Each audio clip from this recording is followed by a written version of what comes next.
ರಾಜೀನಾಮೆ ನಾಟಕ ಎಂದಿದ್ದ ಸಚಿವ ಮುನಿಯಪ್ಪಗೆ ಟಾಂಗ್ ಕೊಟ್ಟಿದ್ದಾರೆ. ಸಿಎಂ ಡಿಸಿಎಂ ಹೈಕಮಾಂಡ್ಗೆ ಗೌರವ ಕೊಟ್ಟು ಸುಮ್ಮನಿದ್ದೀವಿ, ನಾನು ಈಗ ಏನೂ ಮಾತಾಡಲ್ಲ ಅಂತ ಸಚಿವ ಎಂಸಿ ಸುಧಾಕರ್ ಹೇಳಿಕೆ ಕೊಟ್ಟಿದ್ದಾರೆ.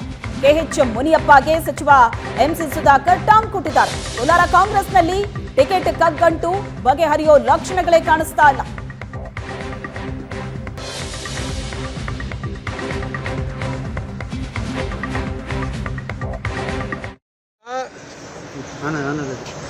ಸನ್ಮಾನ್ಯ ಮುಖ್ಯಮಂತ್ರಿಗಳಿಗೆ, ನಮ್ಮ ಪಕ್ಷದ ಅಧ್ಯಕ್ಷರು ಮುಖ್ಯಮಂತ್ರಿಗಳಾಗಿರ್ತಕ್ಕಂಥ ಶಿವಕುಮಾರ್ ಅವರಿಗೆ ಮತ್ತು ಹೈಕಮಾಂಡ್ಗೆ ಗೌರವ ಕೊಟ್ಟು ನಾವು ಏನು ನಮ್ಮ ಸಿಟ್ಟೆಲ್ಲ ಇತ್ತು ಅವ್ರು ಮಾತಾಡ್ತೀವಿ ಅಂತ ಹೇಳಿರೋದ್ರಿಂದ ಅವರಿಗೋಸ್ಕರ ನಾವು ಅವ್ರ ಮಾತಿಗೆ ಗೌರವ ಕೊಟ್ಟು ನಾವು ಸುಮ್ಮನೆ ಇದ್ದೀವಿ. ಅದು ಬಿಟ್ಟು ಬೇರೆ ಹೆಚ್ಚು ನಾನು ಮಾತಾಡ್ತೀನಿ.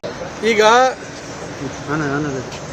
ಸನ್ಮಾನ್ಯ ಮುಖ್ಯಮಂತ್ರಿಗಳಿಗೆ, ನಮ್ಮ ಪಕ್ಷದ ಅಧ್ಯಕ್ಷರು ಮುಖ್ಯಮಂತ್ರಿಗಳಾಗಿರ್ತಕ್ಕಂಥ ಶಿವಕುಮಾರ್ ಅವರಿಗೆ ಮತ್ತು ಹೈಕಮಾಂಡ್ಗೆ ಗೌರವ ಕೊಟ್ಟು ನಾವು ಏನು ನಮ್ಮ ಸಿಟ್ಟೆಲ್ಲ ಇತ್ತು ಅವ್ರು ಮಾತಾಡ್ತೀವಿ ಅಂತ ಹೇಳಿರೋದ್ರಿಂದ ಅವರಿಗೋಸ್ಕರ ನಾವು ಅವ್ರ ಮಾತಿಗೆ ಗೌರವ ಕೊಟ್ಟು ನಾವು ಸುಮ್ಮನೆ ಇದ್ದೀವಿ. ಅದು ಬಿಟ್ಟು ಬೇರೆ ಹೆಚ್ಚು ನಾನು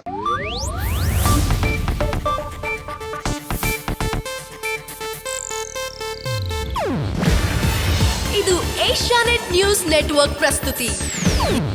ನೀವು ನೋಡ್ತಿದ್ದೀರಾ ಏಷ್ಯಾನೆಟ್ ಸುವರ್ಣ ನ್ಯೂಸ್.